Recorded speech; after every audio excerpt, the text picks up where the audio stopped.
धुळे कृषी उत्पन्न बाजार समितीमधील बेकायदेशीरपणे बांधण्यात आलेले 30 गाळे तात्काळ दंडात्मक कारवाई करत जमीनदोस्त करा अशी मागणी भारतीय अपराध नियंत्रण परिषदेच्या वतीने मनपा प्रशासकांना दिलेल्या निवेदनातून केली गेली।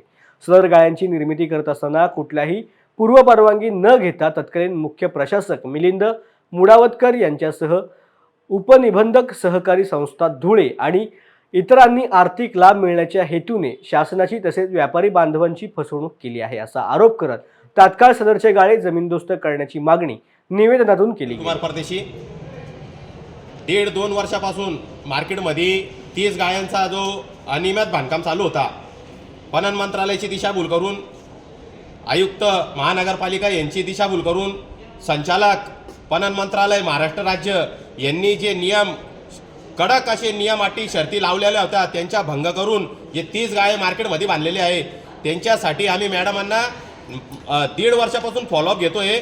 जिल्हा उपनिबंधक त्यांच्याकडे तक्रार केलेली आहे। शोकांतिका असे आहे, आम्ही जेव्हा कागदपत्र बघितले तर त्यांनी डोळे झाक म्हणून असं काही झालेलं नाही असं उत्तर दिलंय त्यांनी उपनिबंधक जिल्हा उपनिबंधक यांनी।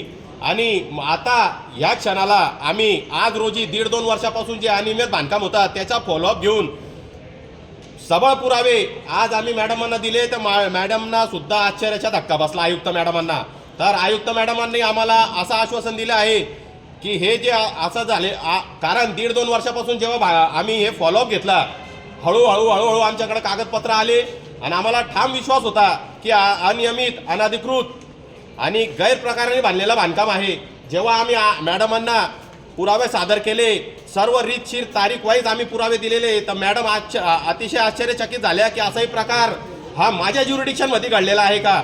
तर ते मॅडमांनी आज मान्य केले आहे आणि मॅडमांनी आम्हाला वेळ मागितलेली आहे की तुम्ही चांगलं काम करत आहात, 1.5-2 वर्षापासून फॉलोअप घेत आहात, जर असा प्रकार असेल तर हा खूप गंभीर प्रकार आहे, मला 8 ते 10 दिवसाचा वेळ द्या, मी यांना नोटिसा काढते मार्केट कमिटीला संचालक बॉडीला, आणि संबंधित जर दोषी असतील तर तो मार्केट आम्ही जमीनदोस्त करू आणि विथ कॉस्ट जमीनदोस्त करू असं मॅडमांनी आम्हाला आश्वासन दिलेलं आहे। म्हणून आम्ही मॅडमांचे प्रथमदर्शनी मॅडमांनी खूप चांगली दखल घेतली, आमच्या निवेदनाची दखल घेतली, म्हणून आम्ही मॅडमांचे सर्व व्यापारी बांधवांच्या वतीने आभार व्यक्त करतो आणि तक्रार अर्ज केलेला आहे। धन्यवाद।